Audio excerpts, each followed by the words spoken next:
Oh là là. Putain, je suis encore en train de me frotter les yeux là. Il est quelle heure là? Ouais, 9h45 du matin. Oh putain, ouais. Ah, on est matinal, on est matinal. Ouais, y'a quoi? Je suis debout là. Ouais, j'en ai marre d'être assis pour faire les vidéos là. Parce que là, voilà. Je me sens mieux. Je me sens mieux pour parler, voilà. Parce que moi, quand je parle et tout, j'ai besoin de bouger. Donc c'est un peu mieux pour moi. J'espère très vite va arriver un nouveau micro de plus bonne qualité et qui puisse faire en sorte de ne pas mettre le casque obligatoirement pour vous parler. Déjà, premièrement, ouais, t'as vu, je fais des moves bizarres là. Je fais des moves tarlet move. Y'a quoi? Ouais, bref, allez. Ouais, déjà, je voulais vous remercier, la team. Vous êtes de plus en plus nombreux à me suivre sur YouTube. Je vous en remercie. Je vous fais plein de bisous. On va atteindre les 100 abonnés. C'est le grand objectif que je me suis fixé avant 2023. Oh merde, oh putain, j'allais complètement arracher le câble. Oh putain, oh fichier. Qu'est-ce les couilles. Putain, en même temps, il fait 15 mètres de long mon câble là. En tout cas, vous êtes de plus en plus nombreux à rejoindre la team. Donc franchement, vous êtes des boss, vous êtes les cracks, je vous le dis à chaque fois. Bref, en tout cas, je vous en remercie. N'hésitez pas à partager en masse la chaîne, mes vidéos. Si vous kiffez une vidéo, vous avez mis un pouce bleu, que vous êtes abonné, n'hésitez pas à partager la vidéo. Ça peut être n'importe quoi. Et voilà, c'est grâce à ça qu'on va atteindre au fur et à mesure tous les objectifs ensemble. Et voilà, on va kiffer. Vous en faites pas là-dessus. Vous pouvez compter sur moi. On va kiffer. À chaque live, de toute façon, je le vois. Vous êtes trop gentils, vous êtes des cracks. On n'est pas nombreux. On voit que il y a un bon début de communauté, quoi. Exactement pareil que vos proches. Toujours privilégier la qualité avant la quantité. Bon, du coup, dans la logique des choses, de l'évolution de ma chaîne, forcément je vais être obligé de privilégier la quantité. Parce que bon, la qualité, plus on sera nombreux, moins je pourrais compter là-dessus, quoi. Si vous avez compris. Les rageux, les haters, voilà, bref. Ma mère vient de sortir de chez moi. Super. Bon bref, yo la team, j'espère que vous allez bien. Moi, ça va nickel. Aujourd'hui, on va parler de quoi? Les amours. Bah ouais, on va parler de ça un peu. Quelle était ma façon de draguer au collège, au lycée? Enfin non, remarque, au collège je draguais pas, j'allais même pas voir les filles. Donc bon, c'était à partir du lycée, on va dire. Parce que voilà, moi j'ai commencé à m'intéresser aux filles. Ça l'a été très très tard en fait. Ah non, parce que moi c'est même pas tu me poses la question Justin, comment tu faisais pour approcher les filles au collège et tout. Ah non, mais moi c'est même pas la peine de me poser cette question parce que je les approchais même pas. On va dire que ça a été vraiment à partir de la première terminale. Ouais, carrément, c'était assez tard pour moi, pour ma part en tout cas. Mais bon, voilà, mieux vaut tard que jamais, on va dire. Mais en fait, j'avais pas remarqué. Mais depuis le début que je tourne des vidéos dans ce décor, et vous avez carrément vu sur des bouteilles d'alcool en fait. Ça me termine en fait. Là, on les voit carrément là, elles sont tellement bien là. Wesh. Bref, bon allez, plus sérieusement. Bon, en tout cas, pour ma part, qu'est-ce que ça a été au début? Alors moi, comme vous l'avez compris et comme je vous l'ai expliqué, on va commencer collège. 6ème, 5ème, 4ème et 3ème. J'allais dire 3ème, je sais plus compter. Qu'est-ce que ça a été au collège? Moi, on va dire que j'ai toujours été le même dans toute ma scolarité, avec les filles en tout cas. Vous avez pas pu voir une seule fois dans votre vie plus timide que moi. Ah, c'est impossible, c'est impossible. En fait, je vais vous expliquer des raisons pour lesquelles vous pouvez pas trouver plus timide que moi. Parce qu'en fait, moi, c'était carrément au-dessus de la timidité. En fait, moi, j'étais là, c'était moi, ma bande de potes, et mon téléphone et mes jeux vidéo. C'est tout. J'étais un gros geek. Oh putain, oui. Qu'est-ce que c'est que ce bordel? Ah ouais, c'est vrai, je me suis levé tellement tôt qu'en fait, il y a mes réveils qui commencent à sonner. Super. Au collège, 6ème, 5ème, 4ème, 3ème, mais vraiment, il n'y a pas eu d'évolution ou de petits déclics envers les meufs. Le moindre fait qu'on aille voir des meufs avec ma bande de potes, peu importe la raison, mais on allait les voir et tout. Moi, j'étais le seul mec à rester sur mon téléphone, sur mes jeux vidéo, et puis il y avait des meufs à côté de moi. Limite, je tremblais, t'sais. Limite, j'étais en sueur. Je pouvais pas lever ma tête pour voir, pour regarder une meuf, et puis pour oser lâcher un mot. Oser lâcher un mot, pour moi, c'est bon. C'était le défi du siècle, quoi. Quand je vous dis que c'est très très hard, le niveau de timidité, c'est que voilà, c'était là. Moi, pour moi, les meufs, c'était très très loin de moi. Je les voyais très très loin. Pour moi, j'en aurais jamais. Pour moi, c'était ça. J'allais jamais avoir de meuf. C'était le défi ultime de ma vie. Je sais très bien que j'allais jamais réussir. Et pourtant, aujourd'hui, j'ai réussi. Voilà, aujourd'hui j'ai 19 ans, maintenant ça fait 1 an que je suis avec la même personne, bah voilà, ça se passe très bien, et voilà, on va dire que le temps a changé, j'ai évolué et tout, et heureusement, hein, parce que moi j'aurais pas aimé rester dans la même situation qu'au collège à 19 ans, hein, parce que là, oh misère de misère. Bref, du coup, voilà, collège terminé, je rentre au lycée. Première, parce que moi j'ai fait un CAP, donc c'est en 2 ans, donc j'ai pas fait de seconde. Donc je suis rentré directement en terminale, non, en première. Après j'ai fait terminale. En première, on va dire milieu première, j'ai commencé à avoir un petit déclic. Parce que il faut savoir, les gars, je vais vous raconter une anecdote. Elle est très dure, elle me fait mal. Il faut savoir que je l'ai jamais raconté à personne cette anecdote. À part à mes potes du lycée. Faut savoir qu'au lycée, moi j'étais à l'internat. L'internat, pour ceux qui connaissent, meilleur bail du monde. Ah, meilleur bail du monde, hein. Si vous avez l'occasion d'aller dans votre scolarité un jour en internat, mais dites oui à vos parents. Dites pas non, ouais non, je veux pas aller en pension et tout. C'est toujours ce qu'on se dit. Ah ouais, non mais dites oui à vos parents. Faut pas que vous gardiez le même cliché de l'internat. Autrement dit, pension quoi. C'est open bar. Vous êtes là tous les soirs, vous êtes avec vos potes, passez des soirées d'enfer. C'est une dinguerie. En plus, moi quand je suis arrivé au lycée, l'internat il avait 2 ans, il était tout neuf. C'était une dinguerie. Le lycée en lui-même, il était éclaté au sol, mais le seul souvenir que je laisse dans ma tête du lycée, que j'ai gardé dans ma tête du lycée, c'est l'internat. Et ouais, c'est l'internat, parce que l'internat, vas-y, c'est une dinguerie, surtout à la fin de ma scolarité, là, on a tout pété, wesh, on allait mettre le dernier étage en feu, en fait, c'était incroyable. On avait fait des avions en papier enflammé, ouais, dans votre salle de classe, vous faites des avions en papier, vous les faites voler, bah nous, à notre étage d'internat, on fait des avions en papier, on les brûle et on les fait voler. Y'a quoi là? Y'a quoi? Et ouais, c'est un truc des malades. Il y avait on avait cramé une poubelle aussi, je me rappelle. Bon, ce qui était chiant, c'est qu'on était obligé de sortir à 23 h en hiver parce que l'alarme incendie s'était déclenchée, quoi. On avait découpé un extincteur, on avait cramé, il y avait un moment, il y avait un soir, j'avais un pote, c'était mon voisin de chambre, je sais pas pourquoi, il avait laissé sa lumière allumée dans sa chambre, et il avait ouvert ses fenêtres. Il toquait à ma porte, il m'a dit Justin. À mon avis, je crois qu'il devait me demander un service ou un truc comme ça, je sais plus c'était quoi. Bah du coup, il est resté 10 minutes à parler avec moi dans ma chambre du coup. Et puis après, bah du coup, on avait terminé de parler, on est retourné dans sa chambre et tout. Il a ouvert la porte. Wesh, il y avait 1 million de moustiques. La tête de ma mère que c'est vrai. Il avait ouvert la porte, il y avait 1 million de moustiques partout. Moi, qu'est-ce que je fais avec mon intelligence remarquable? Je prends un extincteur, je le dégoupille, je fais... J'en mets partout sur les moustiques et tout, c'est un truc de malade. Après, je voyais que ça marchait pas parce que je suis con. Je prends mon parfum, je prends un briquet, je fais le lance-flamme. Je fais le lance-flamme sur tous les moustiques. Bizarrement, je voyais que ça marchait un peu plus, hein. C'est pas une espèce de moustique à la con, là. Espèce de fils de pute. Et puis là, mais wesh, il y a des millions de cadavres partout par terre. En fait, on s'y retrouvait. Finalement, c'était en pleine nuit, on s'est retrouvé avec le balai parce qu'on ramassait des millions de cadavres de moustiques. En tout cas, mon pote, si t'es abonné à ma chaîne YouTube, tu te reconnaîtras dans la vidéo. Bah sache que franchement j'ai passé une super bonne soirée. Bref, en tout cas je vous épargne plein de détails parce que des soirées comme ça il y en avait plein. Pas toutes les mêmes, hein, mais voilà, il y en avait plein de différentes et tout. C'était incroyable, il y avait plein de conneries et tout. C'était je me rappelle la dernière semaine à l'internat, mon coloc il était plus là. Il était en stage, je crois. Donc du coup on avait fait quoi? On avait enlevé son matelas, on avait pris son sommier, on avait arraché toutes les lattes. Et puis je sais pas pourquoi, avec les lattes, on a essayé de les brûler.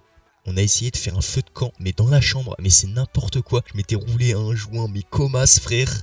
Et je le fumais comme un thug life à la fenêtre, à la chambre. Alors qu'il n'y avait pas le droit d'ouvrir les fenêtres. Parce que par cause de sécurité et tout, c'est normal quoi. Et puis on était 10, je crois. On était 10 dans ma chambre. Je sais pas pourquoi. Parce que... bah je sais pas, en fait c'était mes potes de ma classe et tout, ils avaient eu l'idée, ouais venez on va voir Justin et tout, on lui fait un prank, on arrive tous et tout, et puis vas-y je me suis dit bah allez, du coup je me lève de mon lit, et vas-y bah je fais la teuf avec eux, et puis à un moment j'avais pris une latte aussi, je l'avais balancée par la fenêtre, on l'avait retrouvée le lendemain matin au petit déj devant l'internat, on est sorti de l'internat avec mes potes, on était tous morts de rire, c'était incroyable, non mais... Bref, je ferme la parenthèse de l'internat, voilà. Du coup, je reviens à l'anecdote qui est un peu plus sombre pour ma part personnellement. Voilà. Donc en gros, pendant les 2 ans, première année directement, c'était première semaine même, j'avais... Non, peut-être pas première semaine. Je pense au bout de quelques mois, parce que quand même, j'avais pas analysé toutes les meufs quand même. J'avais déclenché un crush. Bah j'étais clairement amoureux d'une meuf quoi. Voilà, j'avais repéré une meuf. Il faut que vous sachiez les gars, à cause de ma timidité, j'ai dû attendre 1 an et demi avant de lui avouer mes sentiments. C'est vrai. Ah non mais je vous jure que c'est complètement absurde en fait. Quand j'y repense, moi quand j'y repense, quand je prends du recul, parce que bah aujourd'hui voilà j'ai évolué, mais je me dis mais c'est incroyable en fait. Comment j'ai pu faire ça. Et donc quand t'attends autant de temps avant d'avouer les sentiments que t'as pour une personne, et bah le temps qui passe, et bah les sentiments ils s'accumulent, tu t'imagines plein de scènes avec la personne, plus le temps passe, plus tu te vois avec la personne, plus tu te vois avec plus tard en fait, plus t'as des rêves qui se développent en fait. Encore une fois, si la meuf que je parle regarde cette vidéo, bah voilà tu te reconnaîtras, mais t'inquiète pas aujourd'hui je t'en veux pas, parce que c'est grâce à toi que tu m'as fait évoluer justement. Et il y a un moment, je commence à avoir un déclic. C'était en études le soir, je viens voir mon pote dans la chambre d'en face. D'ailleurs, c'était mon pote sûr, hein, des 2 ans en tout cas. J'ai jamais osé lui dire pendant les 2 ans. Hein. J'ai jamais osé lui dire parce que moi, on va dire que tout ce qui est sentiments et tout, j'ai toujours tout gardé pour moi en fait. Par peur qu'il y ait des poucaves et tout, et puis que ça foire tout, et voilà, c'est ça en fait. Putain, fais chier, mais pourquoi en pleine vidéo j'ai envie de chier, moi, casse les couilles, j'en ai marre, fais chier, c'est le cas de le dire.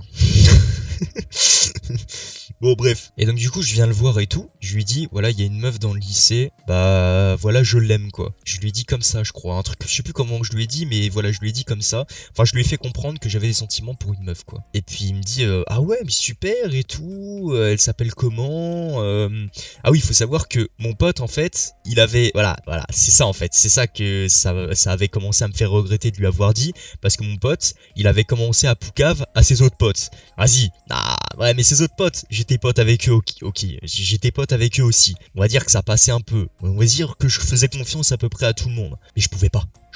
Parce qu'il y avait tellement de bouche à oreille. Vous savez, dans votre classe, il y a toujours des mecs chiants. Ou des meufs chiantes, hein, d'ailleurs aussi. Hein. C'est pareil pour les deux. Hein. Ils ont commencé à le savoir. Ils sont allés poucave à la meuf. Parce que la meuf, elle avait des relations avec les mecs chiants de ma classe. Comme par hasard, faut que ce soit les mecs chiants de ma classe qui soient en relation, qui connaissent la meuf, cassent les couilles. Il y en avait même un qui habitait dans le même village qu'elle, je crois. Enfin bref, ça, laisse tomber. Là, je me suis dit, putain, Justin, ton histoire, ça part mal. Ça part mal. Et vas-y, du coup, à mon pote, je lui avais dit, le soir même, je lui avais dit son prénom, je lui avais dit ce qu'elle faisait et tout, parce que j'avais déjà parlé avec elle. Parce que voilà, il faut que vous sachiez, les gars, que avant que je sois allé voir mon pote pour lui en parler, j'avais commencé à parler avec elle sur Instagram. Et oui, parce que moi, tel un timide, eh ben, je suis pisteur, mais pisteur professionnel. C'est-à-dire que je pouvais régler une énigme, je pouvais savoir la vie des gens, n'importe quelle personne, que ce soit de ma classe, de mon lycée, de mon établissement. J'étais vraiment inspecteur gadget.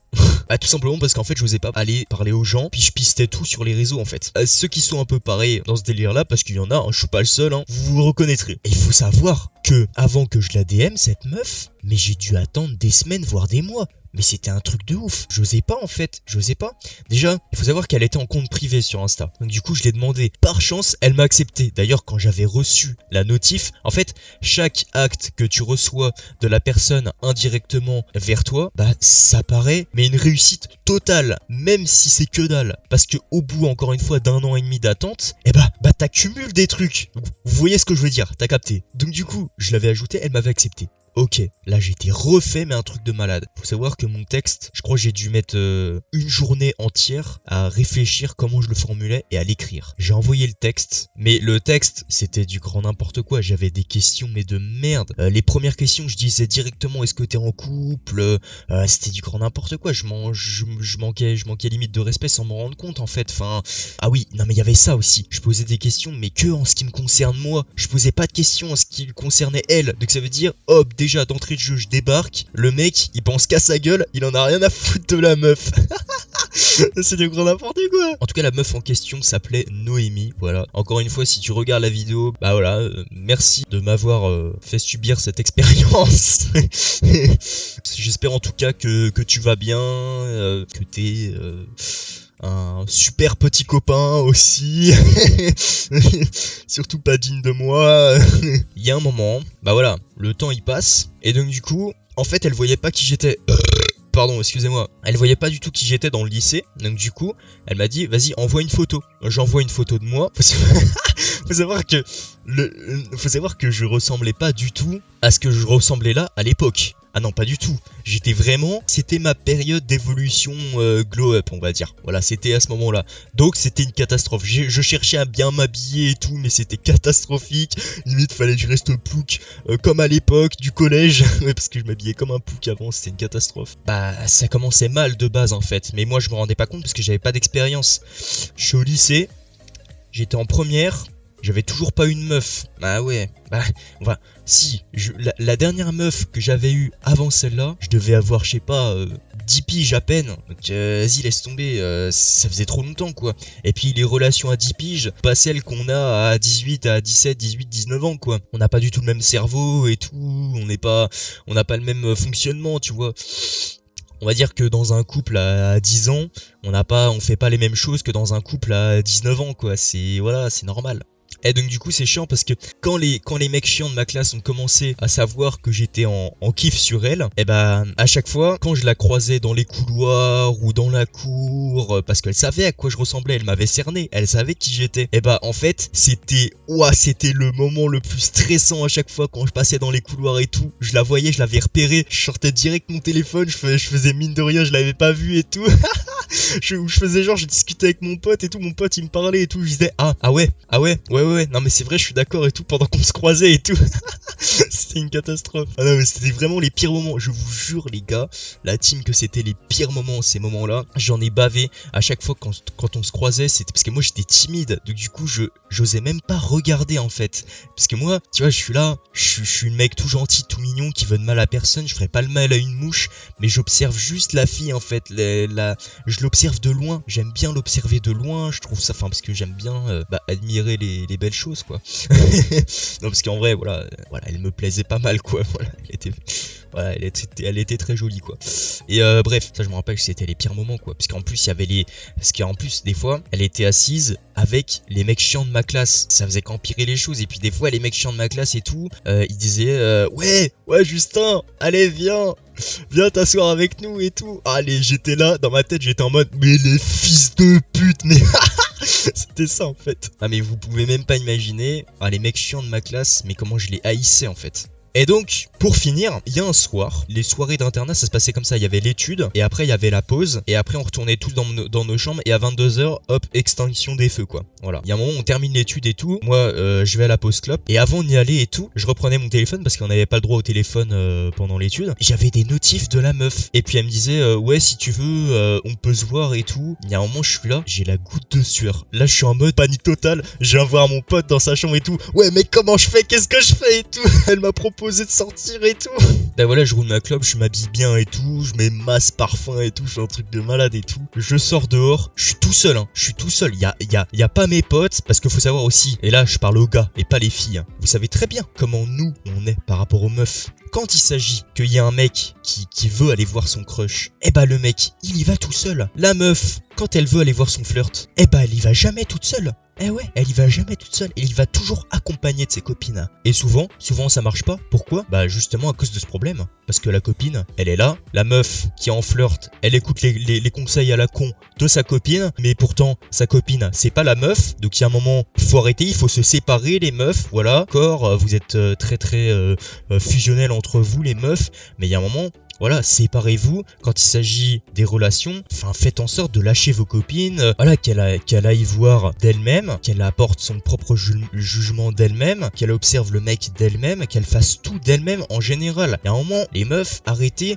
d'être là, de venir toujours à plusieurs pendant les dates en fait. Voilà, il y a un moment, ça c'est quelque chose, faut arrêter. Vas-y, on va arriver en 2023, ça c'est quelque chose, faut arrêter quoi. Parce que il y a un moment, vous êtes pas votre copine en fait. Et votre copine, elle est pas à vous aussi, quoi. Donc c'est bon. C'est exactement la même chose que quand une meuf ou un mec, il ou elle ramène son père ou sa mère au date en fait. Et les frères, arrêtez, c'est pas une réunion parents-prof, c'est un date. Donc il y a un moment, ça concerne le mec et la meuf, et puis le reste autour, ça dégage. Voilà. Bref, du coup, je sors de l'internat, je suis là, je suis tout en panique, mais je porte mes balls, je suis avec ma clope, je sors, je vais à l'internat, je vais à l'internat. Rien que d'y penser, ça me fout le stress en fait, c'est incroyable.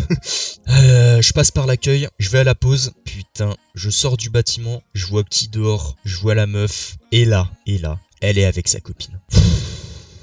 Elle est avec sa copine. Imaginez moi dans cette situation. Mais je suis là, mais je suis un poteau. Je suis un pilier. Je parle pas, je fais rien. Bah ouais. Mais dégage, mais laisse-la tranquille, putain. J'ai demandé à la voir toute seule en plus. Moi je me rappelle que j'avais dans le message, je lui avais répondu et dit ouais, on se voit tous les deux. Putain, il y avait sa copine, elle était là, elle avait rappliqué. Je lui posais des questions à la meuf, il y avait sa copine à côté qui restait là. Je dis mais putain, mais j'osais pas lui dire parce que je les connaissais pas, je les avais jamais vus. Et donc du coup, c'est le pire date que j'ai passé de ma vie. Mais honnêtement, c'est vrai, c'est le moins qu'on puisse dire. Parce que j'étais là, bah en vrai, je disais presque rien. Et elle, bah elle aussi du coup. En fait, il y avait des gros blancs et tout, c'était la merde, vraiment. Là, je me suis dit, mais Justin, mais t'es en train de faire l'erreur de ta vie. Putain, t'aurais dû rester dans ta piole. C'est ça, limite, j'étais en train de me remettre en question, quoi, je te jure. Mais les gars, voilà, c'est comme ça, c'est l'expérience. Il y a un moment, voilà, ça fait partie de la vie. On fait, on découvre, c'est en faisant les choses qu'on en tire une conclusion et à la fin une expérience. Et on va dire que c'est comme ça que fonctionne la vie, hein, pour beaucoup de choses. Hein. Bah la meuf, il y a un moment, on est là, il se passe rien, elle se barre. Elle se barre. Je vous jure que c'est vrai, elle s'est barrée à l'autre bout du coin fumeur. Et puis elle était avec sa pote, à mon avis je pense qu'elle parlait. Elle parlait de moi, hein, c'est sûr, hein. À mon avis je pense qu'elle se disait ouais c'est mort et tout, je le sens pas. Je sais pas trop ce qu'ils ont pu se dire, j'en sais rien. Mais en tout cas ce qui est sûr c'est que ça a pas abouti. Voilà, ça c'est la seule chose que je peux vous dire. Et il y a un moment du coup bah moi je fume ma clope et tout. Et puis du coup bah je remonte. Et puis bah du coup quelques jours après, elle m'envoie quoi comme message? Elle me dit c'est chiant dans les couloirs, j'entends que parler de moi, ça parle de moi en rapport avec toi et tout. Moi ça me saoule et je préfère te prévenir qu'il y aura jamais rien entre nous. Ça les meufs, elles adorent faire ça. Elles adorent laisser un suspense. Mais meuf, mais j'ai attendu 1 an et demi avant de te parler. La moindre des choses c'est que tu puisse me dire oui ou non le jour d'après.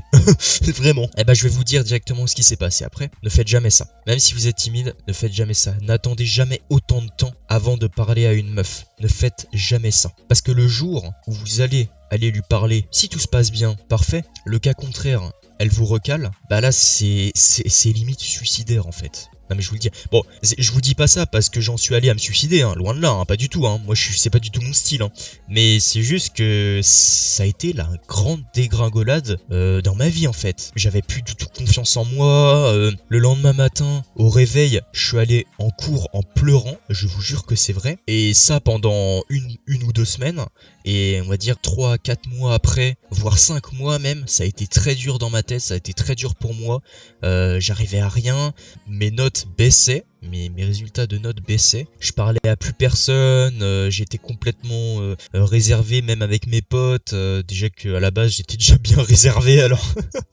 Là c'était la catastrophe Ada. Le week-end où je suis rentré chez moi aussi, j'ai rien dit, je suis resté dans ma piole. Vous pouvez même pas imaginer comment le nombre de fois où j'ai dû chialer, hein, c'était juste très très dur pour moi. Et j'ai perdu mon chat quelques jours après ou avant, je sais plus. Mais c'était dans la même période, donc vous pouvez même pas imaginer comment ça a été dur ces moments-là quoi.